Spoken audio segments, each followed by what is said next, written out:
Hi, ako po si Joanna. Ito po ang first makeup tutorial ko. Ang topic natin is about foundations. So, start po tayo sa malinis na mukha and maglagay na po ng moisturizer. Now, ang first step is maglagay po ng primer sa mukha. Ang ginagamit ko is Maybelline Baby Skin Pore Eraser. Lightweight siya tsaka breathable. Ang purpose ng paglagay ng primer sa mukha is para yung makeup ay mag-last longer and ma-minimize yung pores po sa dito sa ilong. And also, nag-minimize din po siya ng oil sa mukha. So, maglagay lang po kayo ng konting-konti nito kasi konti lang nito, malawak na yung malalagay sa mukha. Ayan. Sa mukha. So, nakikita nyo, na-minimize na po yung oiliness sa mukha ko. Diba? Then, step 2, gumamit tayo ng liquid foundation. Ang ginagamit ko dito is CoverGirl Outlast Stay Fabulous 3-in-1 Foundation. Itong foundation ito is perfect para sa mga oily skin. Now, pwede mo siyang gamitin with sponge, brush, or fingers. So, ang gagamitin ko po dito is sponge. Pump po ang niya, labasan dito. So, mas madali siyang gamitin. So, yan. Gamit sponge. Dami lang sa lalagay ko muna yung foundation sa right side ng mukha ko para makita yung difference kung ano yung itsura pag walang foundation sa left.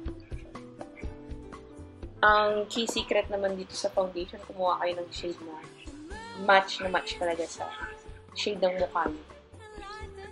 O kaya kung gusto mo ng instant may highlight kagad yung mukha mo, kumuha ka ng konting lighter shade tapos mag-contour ka. Magagawa rin ako ng tutorial about contour. So, yan. Lagay nyo lang yung foundation. At ito palang foundation na to, matte finish siya.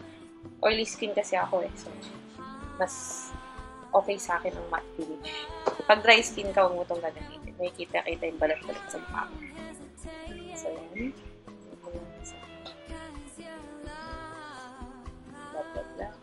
Nakikita nyo naman, na-minimize na yung mga blemishes sa right side kasi sa left side. Diba? Tsaka match na match sa skin ko.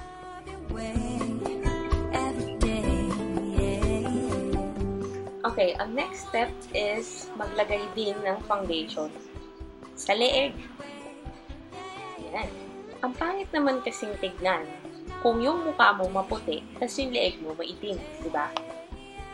Marami akong nakikitang babaeng ganyan. Puti-puti ng mukha, itim-itim ng leeg. Parang may suot-suot na maskara na hindi mo maintindihan. So, kung ano nilagay sa mukha mo, pati din dapat sa leeg. Pantay din yan dapat. Yan. Ipantay mo lang. See? Nalagyan ko na rin ng foundation yung left side ko. So, ano siya. With the foundation sa leeg. Now, step 3, maglagay tayo ng powder. I'm using Revlon New Complexion 2-Way Foundation. Ang shade ko is number 7 medium beige. Yan siya. Powder siya. Or, pwede rin translucent powder kung meron kayo para lang mag-set yung liquid foundation. Yan. So, pwedeng dating motion, pwede yung magbabadali, pinapahin mo lang.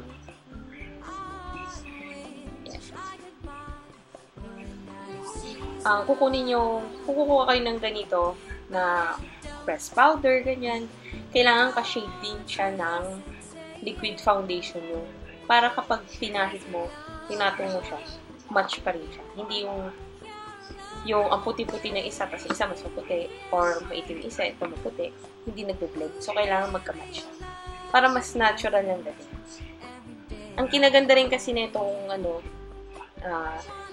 kahit anong 2-way foundation, ang kinaganda niya. Kung na-minimize na ng liquid foundation yung blemishes mo, mami-minimize pa siya ulit. Kung meron pang bakas-bakas dyan sa mukha mo, mami-minimize pa siya ulit nito 2-way foundation. So, huwag niyong kakalimutan, lalagyan niyo rin yung leeg niyo. Please lang, huwag niyong kakalimutan.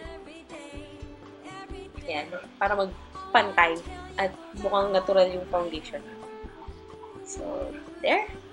Tingnan nyo na ang difference. Nakita niya kanina, ang dami ng blemishes. Ngayon, na-cover naman na siya. nung foundations na nilagay natin. So, yan. Stay tuned po kayo sa mga upcoming videos ko.